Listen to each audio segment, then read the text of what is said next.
Oso kuriosoa da, ze printzipioz ez dago euskararen inguruko ambienterik ez da Gasteizen, baina ni euskara ikasten hasten nintzenean, akordanetzen naiz, jesuitaren izena,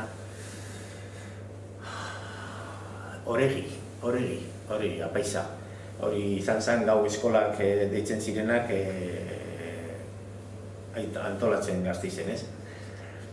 Eta akordatzen natzea, euskara ikasten hasi nintzenean, azkenean sare bat sortu zen, bai ikasleen artean, bai ikasle eta irakasleen artean, eta azkenean enteratzen ginen zeintzu ziren euskaldunak Gasteizen. Igual guk egunero tratatzen genituen batzuk, euskaldunak ziren eta guk ez genekien esaterako, Elorri horrekin lotuta dago.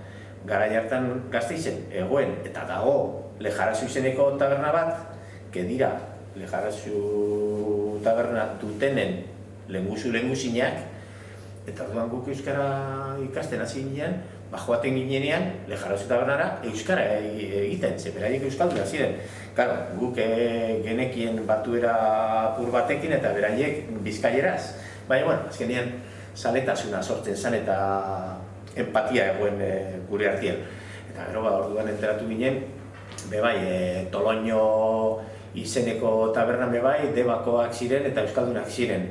Eta Uriarte ezagutzen genuen, eta Bergara ezagutzen genuen kolegiotik, beti erderaz eginda beraiekin, baina orduan enteratu ginen euskaldunak ziren. Eta orduan, nik uste dut, batez be Burgoso prozesuaren ostetik, euskarazko klaseak antolatzen hasi zirenien, egon zan movimiento polita Gasteizen eta jende asko apuntatu zen euskarazko klasetara. Gero, badakizu, apuntatzen da jende asko eta gero, baina gero ikastolak hasi ziren, hor zegoen, historiko batzuk zeuden, Urrestarazu, Umandi, Goitizenekua, eta gero enteratu, guk bebai sartu ginen movimendu horretan, historikoekin bat egin ginen, eta azkenean horren inguruan sortu izan.